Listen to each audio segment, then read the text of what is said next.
তো hi guys, আসসালামু আলাইকুম। আপনাদের অনেকের অভিযোগ যে আপনার মোবাইলের এমবি কিন্তু খুব দ্রুতই কিন্তু শেষ হয়ে যায়। তো এটা শুধু আপনাদের অভিযোগ না, এই সমস্যার মধ্যে কিন্তু আমিও পড়েছি। তারপর আমি অনেক ঘাটাঘাটি করার পর 3টা সেটিং আমি খুঁজে বের করেছি, যেই 3টা সেটিংয়ের কারণে আমাদের মোবাইলের ডাটা কিন্তু খুব দ্রুতই কিন্তু শেষ হয়ে যায়। তো কি এমন 3টা সেটিং আমি খুঁজে বের করেছি যেই 3টা সেটিং করার পর আমার এমবি এখন কিন্তু শেষ হওয়ার কোনো নামই নিচ্ছে না। তো কি এমন 3টা সেটিং, চলুন আপনাদেরকে দেখিয়ে দিই। তো ফার্স্ট অফ অল আপনারা এখান থেকে ইউটিউবে চলে আসবেন। আসার পর আমরা যেহেতু বেশিরভাগ সময়ই কিন্তু আমরা ইউটিউবে ভিডিও দেখি, তার জন্য আমি এখান থেকে ফার্স্ট সেটিংটাই কিন্তু ইউটিউব দিয়েই দেখাচ্ছি। তো আমরা যখন ইউটিউবে চলে আসি, আসার পর আমরা যখন কোনো ভিডিও এইভাবে যখন আমরা স্ক্রল করে থাকি, তখন কিন্তু আমাদের স্ক্রিনে আমরা দেখতে পাই যে অটো প্লে, আমাদের ভিডিওগুলো কিন্তু অটো প্লে হচ্ছে। তো এই সেটিংটা আমরা কিভাবে অফ করব? তো ইউটিউবের এই ভিডিওগুলো কিন্তু অটো প্লে হওয়ার মাধ্যমে কিন্তু আমাদের এমবি কিন্তু অনেকটাই কিন্তু কেটে যাচ্ছে, এগুলো আমরা ভাবতেও পারতেছি না। তো এই অটো প্লে কীভাবে আমরা এখান থেকে বন্ধ করব? তো এটা করার জন্য এখান থেকে আমি এই যে ইউ অপশনে একটা ক্লিক করে দিলাম। ক্লিক করে দেওয়ার পর এখান থেকে অপর দিক থেকে এই যে সেটিং অপশনে একটা ক্লিক করে দিলাম। ক্লিক করে দেওয়ার পর এখান থেকে জেনারেল অপশনে একটা ক্লিক করে দিলাম। ক্লিক করে দেওয়ার পর এখান থেকে প্লে ব্যাক ইন ফিড, এই অপশনে আপনারা এখান থেকে একটা ক্লিক করে দিবেন। ক্লিক করে দেওয়ার পর এখান থেকে আপনাদের ডিফল্টভাবে অলওয়েজ অন এইটা আপনার সিলেক্ট করা থাকবে। আপনারা এখান থেকে নিচের অপশনটা আপনারা এখান থেকে সিলেক্ট করে দিবেন, অফ আপনারা এখান থেকে করে দিবেন। তো আপনারা যদি কোনো সময় যদি ওয়াইফাই দিয়ে আপনারা যদি ডাটা ইউজ করেন, তাহলে এখান থেকে আপনারা ওয়াইফাই অনলি আপনারা এখান থেকে সিলেক্ট করতে পারেন। তো এখান থেকে আমি অফ করে দিলাম।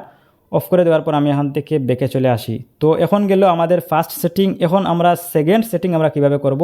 তো এখান থেকে আপনারা যদি লক্ষ্য করেন, এখান দেখতে পাচ্ছেন আমি যদি স্ক্রল করি, আমার কিন্তু ভিডিও কিন্তু এখন কিন্তু প্লে হচ্ছে না। আমার কিন্তু অটো প্লে অপশনটা কিন্তু এখান থেকে বন্ধ হয়ে যাবে। তো এই সেটিংটার মাধ্যমে কিন্তু অনেকটাই ডাটা কিন্তু আমরা সেভ করতে পারতেছি। ওকে, তো এখন আমি আপনাদেরকে 2 নম্বর সেটিং আমি আপনাদেরকে এখান থেকে দেখিয়ে দিব। তার জন্য এখান থেকে এই যে ইউ অপশন একটা ক্লিক করে দিবেন। ক্লিক করে দেওয়ার পর এখান থেকে সেটিংয়ে চলে আসবেন। আসার পর এখান থেকে আপনারা একটু নিচের দিকে চলে আসবেন। আসার পর এখান থেকে ডাটা সেভিং নামে একটা অপশন দেখতে পাবেন। এই অপশনে আপনারা এখান থেকে একটা ক্লিক করে দিবেন। ক্লিক করে দেওয়ার পর এখান থেকে ডাটা সেভিং মোড অপরের এই অপশনটা আপনারা এখান থেকে এনাবল করে দিবেন। তো অপরের এই অপশনটা এনাবল করে দিলেই আপনার নিচেরগুলো কিন্তু অটোমেটিক্যালি কিন্তু আপনার এখান থেকে এনাবল হয়ে যাবে। ওকে, তো এই গেল 2টা সেটিং। এখন লাস্ট যে সেটিংটা হচ্ছে, আমরা ফেসবুকে আমরা অনেক সময় আমরা ভিডিও দেখি, অনেক ভিডিও কিন্তু আমরা ফেসবুকে দেখি, অনেক সময় কিন্তু আমরা ফেসবুকে কিন্তু সময় কাটাই, যার জন্য আমরা এখান থেকে ফেসবুকটা আমরা এখান থেকে ওপেন করে নিলাম। ওপেন করার পর এখান থেকে আমরা যদি ভিডিও সেকশনে যদি চলে আসি, আসার পর এখান থেকে আপনারা দেখতে পাবেন যে আমার কিন্তু অটো প্লে কিন্তু ভিডিও কিন্তু হচ্ছে। তো যার কারণে কিন্তু আমাদের অনেক ডাটাই কিন্তু ফেসবুক নিয়ে নিচ্ছে। তো এই অটো প্লে আমরা ফেসবুকে কিভাবে বন্ধ করব? তার জন্য এখান থেকে আমরা এই যে প্রোফাইল আইকনের উপর একটা ক্লিক করে দিলাম। ক্লিক করে দেওয়ার পর এখান থেকে একটু নিচে চলে আসবো। আসার পর এখান থেকে সেটিং এন্ড প্রাইভেসিতে ক্লিক করব। ক্লিক করার পর এখান থেকে সেটিংয়ে ক্লিক করব। ক্লিক করার পর এখান থেকে একটু নিচে চলে আসবো। আসার পর এখান থেকে মিডিয়া নামে এই অপশনে একটা ক্লিক করে দিলাম।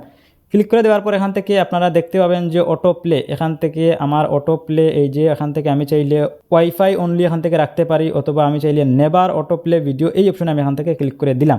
তো এই অপশনে ক্লিক করে দিলে এখন কি হবে? এখন যদি আমি এখান থেকে যদি ব্যাকে চলে আসি, আসার পর এখান থেকে আমি যদি ভিডিওতে যদি ক্লিক করি, এখন দেখতে পাচ্ছেন যে আমার ভিডিও কিন্তু এখান থেকে অটো প্লে হচ্ছে না। যেই ভিডিওটা আমি এখান থেকে দেখতে চাইবো ওই ভিডিওটার এখানে আমি যদি ক্লিক করি, তাহলেই কিন্তু আমার এই ভিডিওটা কিন্তু প্লে হবে, আদারওয়াইজ আমার অন্য কোনো ভিডিও কিন্তু এখান থেকে প্লে হবে না।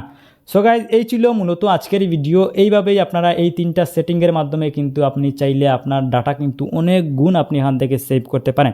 সো গাইজ, এই ছিল মূলত আজকের ভিডিও। তো ভিডিওটি যদি ভালো লাগে থাকে, ভিডিওটিতে একটি লাইক করবেন, চ্যানেলটি সাবস্ক্রাইব করবেন। তো আজকের মতো আমি জানাখানে বিদায় নিচ্ছি। দেখা হবে নেক্সট ভিডিওতে। আল্লাহ হাফিজ।